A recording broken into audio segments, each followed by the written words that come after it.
मला असं वाटते की गोळ्या संदर्भात मी तुम्हाला खूप छोटे छोटे पॉइंट्स सांगितलेले आहेत. अशा पॉइंट तुम्हाला कोणी सांगणार नाही. तुम्हाला आता फक्त काय करायचं, त्याच्यावर काम करायचंय. आणि काय अडत असेल तर मी आहे ना. मित्रांनो, जय हिंद.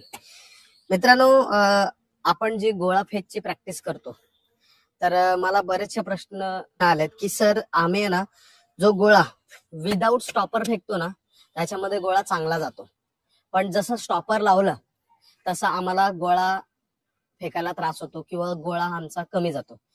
तर त्याच्यावर उपाय सांगा. तर बघा मित्रांनो, तसं बघायला गेलं तर ह्याच्यावर कोणताही उपाय नाही.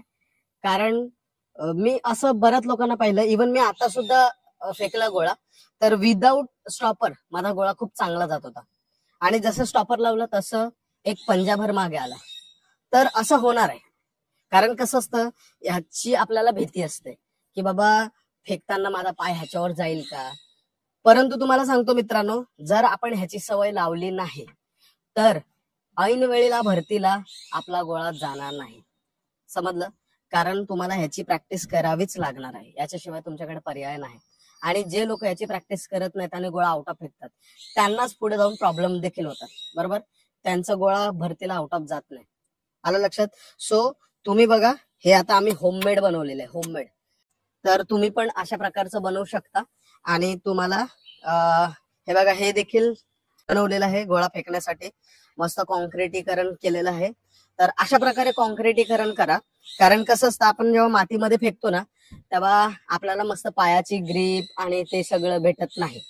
पण जेव्हा तुम्ही कॉन्क्रीट मध्ये फेकताय तर मस्त पायाची ग्रीप भेटते आणि भरतीला आपल्याला कॉन्क्रीटच असते. तर त्यामुळे काय होतं, तुम्ही बुटाने फेकलेले जास्त फायदेशीर राहते. कारण बुट कसे करतात, जेव्हा तुम्ही स्टेपिंग घेतात तेव्हा ते बुट पंप पण करतात आणि पंप केल्यावर तुम्हाला अजून फेकायला पुश मिळतो. ठीक आहे? तर अशा छोटे छोटे गोष्टी आहेत. हे कोणी फॉलो करत नाहीत, कोणी सांगत नाहीत, कोणी याच्यावर लक्ष देत नाहीत. तर तुम्ही लक्ष द्यायचं. ठीक आहे? तर बघा, हे अशा प्रकारे आपल्याला लाईन आहे, त्या लाईनीला लावूनच आपल्याला असे स्टॉपर प्रॅक्टिस करायची आहे. ठीक आहे? आणि इकडे व्हिडिओ दाखवा. इकडे पण तुम्हाला काय करायचंय, तुम्हाला फक्त आणि फक्त 1 ते 2च लाईन आखायची आहे. बरेच लोक काय करतात, तिकडे 3-4 लाईनी आखून ठेवतात. आता ह्यांनी पण 3 आखलेले आहेत. मी यांना सांगितलेलं 3 आखू नका, आपल्याला फक्त 2च लाईन. एक ही 12ची लाईन आणि एक ही आउट ऑफची लाईन. कारण काय होतं माहितीये का, ही लाईन आखल्यावर आहे ना, आपलं टार्गेट पण कमी होतं. तुम्ही बघा, आपल्या मेंदूला तशी एक संकेत मिळतो की यार ही लाईन आहे ना, मग आपला गोळा आहे ना इथे एवढ्या एवढ्या भागातच पडतो. म्हणून तुम्हाला सांगतो, तुम्ही ही लाईन आखूच नका.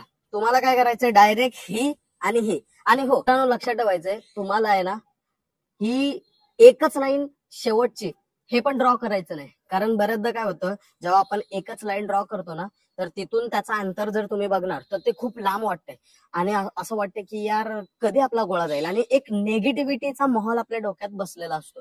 म्हणून तुम्हाला काय करायचंय, ह्याला मदत म्हणून ही एक लाईन बनवायची, ही लाईन बनवायची नाही, या 2 लाईनी बनवायच्या आणि आपलं टार्गेट करायचं.